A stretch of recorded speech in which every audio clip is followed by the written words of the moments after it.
Okay, does anybody else find this little kit underneath here completely pointless? Like, it just has a little Allen key, a small little wrench, flathead screwdriver.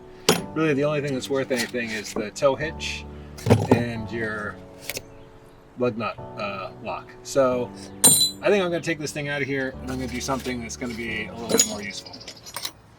Okay, so here's my plan. I finally got rid of the run flats in my car, and I figured the only thing that's ever really going to happen is I'm going to get a puncture. So I thought I'd get one of these little puncture kits that have those bacon strips that you just kind of remove a nail or whatever and you plug the tire. And I also found this little compressor. It's a really lightweight little tiny guy.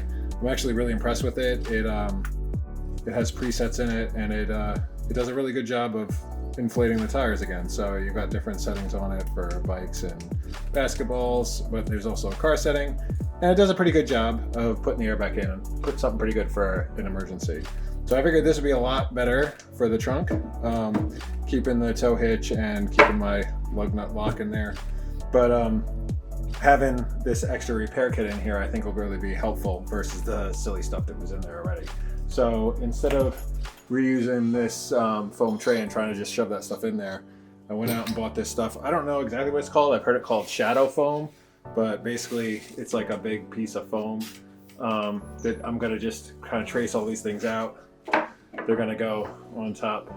We're gonna trace them out, and then we're gonna make it about the same size as this piece and put that back in the trunk. So I'll have a nice little thing under there for an emergency tire repair kit. Oh, and I also think probably the best way to work this is I'm going to use the old turkey carver. I think these work pretty good when you're trying to cut foam. So hopefully this comes out pretty cool.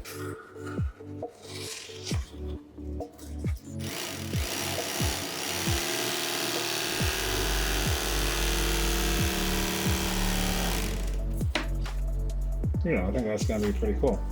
Once I cut through, I had to get rid of the turkey carver because it just was too big and bulky.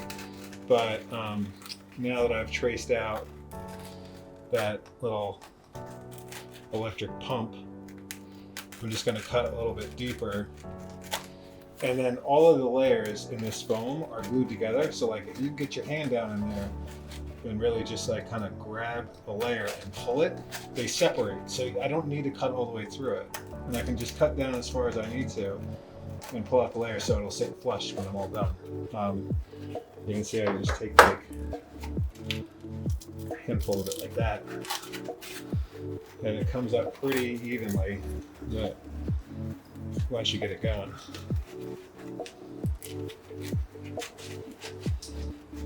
You might have to go back in there and pick a little bit more of it out like that, but it comes out pretty good.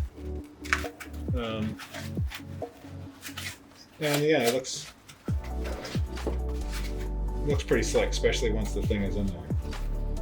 So, not too bad. I'm going to keep going because I want this to be flush with that, because obviously I want the thing to still close. So, but I just wanted to show you how I was going about cutting that stuff out.